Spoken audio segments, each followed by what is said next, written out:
That's a healthy addiction if you're addicted to seeking. That's the last addiction that goes, you can say. It's the last desire that gets burnt up when it's time to get burnt up.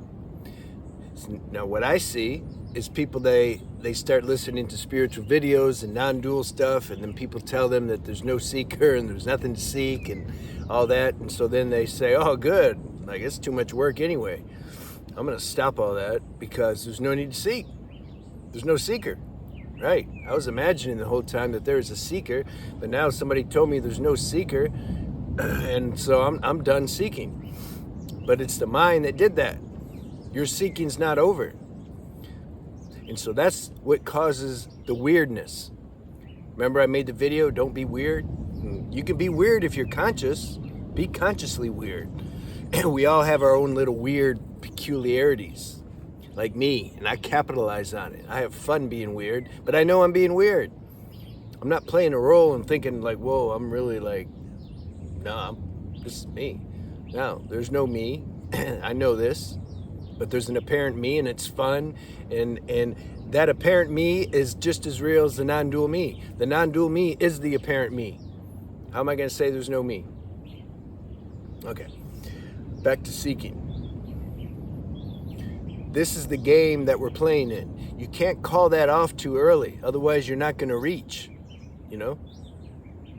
God put it in our heart to seek our true self.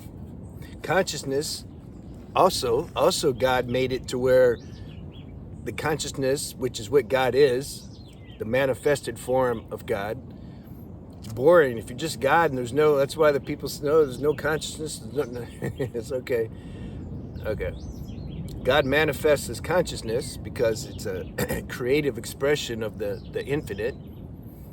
So first manifests as consciousness, I am. There's a lot of bugs out.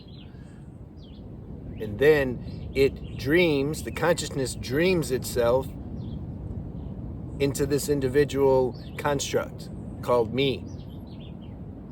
And then it forgets itself in that dream. And then it remembers itself. That's the game. That's the destiny. That's what wants to happen. And so that's what's happening. So you can't stop that from happening. You can't just say intellectually nothing exists and so I'm done. I mean, you can. That's also part of the dream. You're dreaming that you're awake is what's happening. But then you'll suffer that. It'll become a nightmare at some point or some lifetime. That's the thing. That's the thing with the subtle spiritual ego. It can go on forever, especially if you're a teacher and you're talking and students, oh, wow, he just says nothing exists. Wow. That can keep going, you know. A lot of people, because you're getting energy from, you're not getting called out. You're getting energy from other parrots. And so, like, you can't see yourself, you know. And by the way, I'm not being like, I don't know how my words are interpreted. I'm just telling you, like, what's happening. And so I'm making fun of the spiritual ego because it feels very natural to do that. Now, somebody might say, whoa, you know, who are you making fun of? And who's the you that's making fun of? I don't get too many of those comments, but a little bit. I think it's funny. It's cool. If there's a spiritual ego here, that's also fine. It's fine. If it needs to be cleaned up, it gets cleaned up. If it needs to be activated, it gets activated. If I need to look at it, I look at it. If I don't need to, I don't. But that's my point. If the seeking energy, whatever your life force is kind of moving you in that direction, you want to pay attention to that. See, it can be difficult to discern, though, because one can say they're an alcoholic or something, for example, and the life force, they say, is moving me to drink, or it's moving me to do drugs. So what are you saying? Just keep doing it? You got to discern the pure life force versus, like, the addicted, identified life force. There's levels to this. I like to simplify and say the lower self and the higher self. There's no self. So that the lower self and the higher self exist in the no self. That's the game we're playing, though. We have to, if we want to be balanced and really accelerate this awakening, we have to embrace that, you know?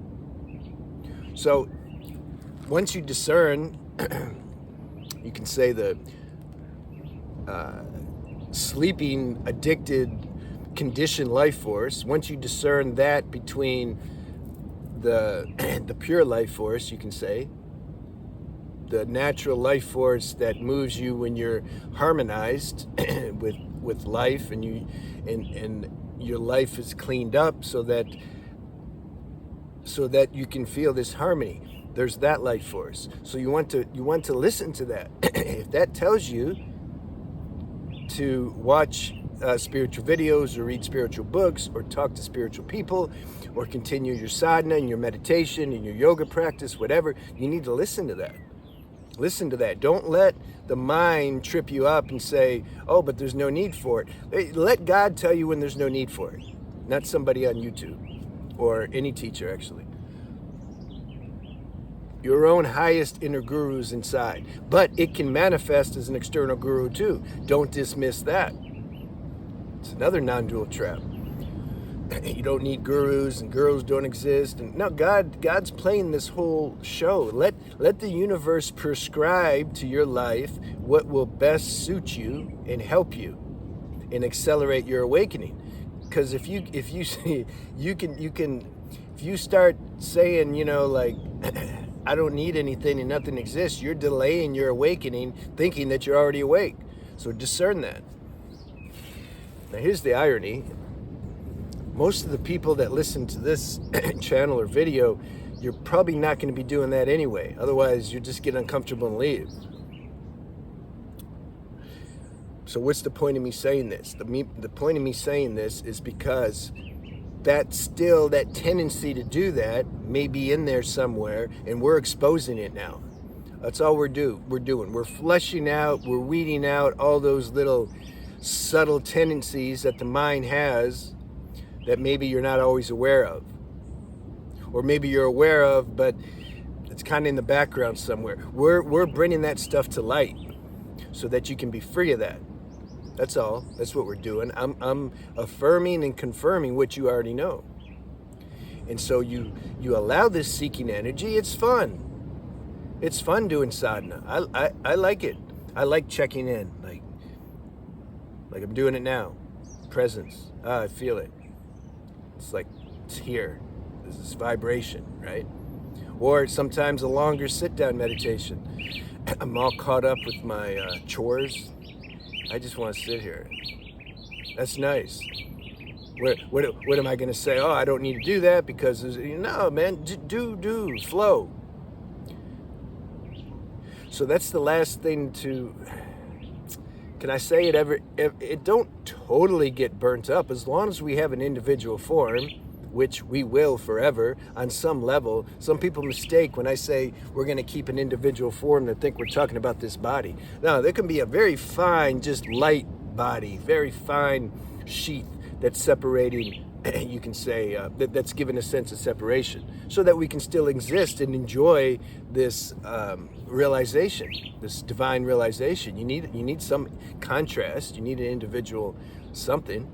May not need this heavy body. There's heavier bodies than this too. So why not enjoy a light body? Enjoy some of these other realms that we're going to exist on after we drop this body. So it's great. I've used the expression before. The individual self is marinating in its source self. That's a nice experience.